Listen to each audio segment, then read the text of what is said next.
A fey alien woman story. Walked toward me slowly smiling until nothing was left between us. Night was quiet above. The empty ruins of a once-living colony, the air was heavy with dust and silence.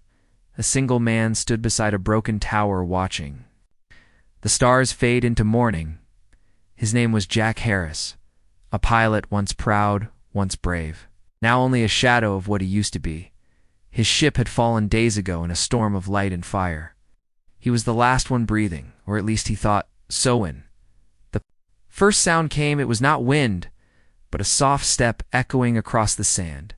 He turned slowly, hand on his sidearm, but what he saw made his breath freeze. A figure stepped from the dim light, tall, graceful, moving like water. Her skin glowed faintly like the moon. Her hair fell loose and pale over her shoulders. Her eyes, bright with something that was not humanch, stopped a few steps away, her smile soft as if she had been waiting for him. Jack felt the weight of her gaze like gravity drawing him closer. Her voice, when it came, was gentle like rain. "You are not one of them," she said. He tried to answer, but his voice failed. She tilted her head, studying him with calm interest, then said, "I saw your fall from the ridge. You should not be Olivia." Swallowed. Dry fear and wonder tangled in his chest. "Maybe I am lucky," she shook her head. Slow and knowing, luck has nothing to do with what keeps a man standing after death. "Walks past," she said. He could not tell if she meant to comfort or to warn him. Her hand lifted slightly, and in her palm was a faint light. It shimmered between her fingers. She reached toward him, and he stepped back. She smiled again. No harm, only memory. Light brushed his chest, and in that touch came visions of burning ships, screaming crew, black waves of void, tearing metal apart, and through it all her face watching, unseen, hidden among the stars. He stumbled back, breath-breaking. "What did you do to me?" she said softly. "I showed you truth. You are not the first human." "I have." Meth stared, the word caught between disbelief and awe. "Others," she nodded, "long ago. Your kind came here not to conquer, but to flee something they called the dark. On it hunted light across worlds. I helped them hide." She looked past him toward the dead towers. "Now only bones of that old war we help us?" he asked.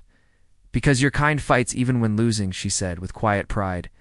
"And I admired that once, but you left this world long ago. And I thought all of you had forgotten."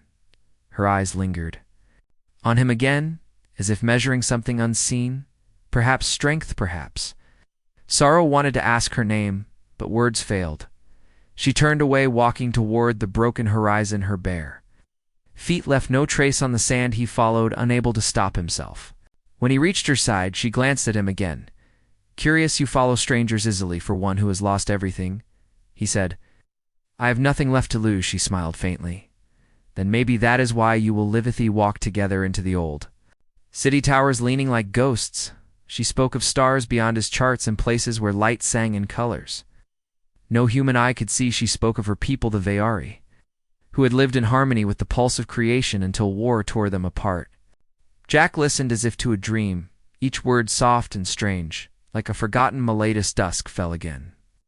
They reached a chamber half buried in dust, a machine still breathing faintly with light. She touched its surface, and symbols bloomed across it. In quiet rhythm he watched as she placed her hand in the center, and a door opened with a sigh inside. The air shimmered with power. It looked like a heart of light beating slow and deep. "What is this?" he whispered. "The last echo of our sun," she said. "Before the dark came, we sealed it here to keep hope." Olivia stared, the light bathing her in silver. She looked almost human now, almost fragile.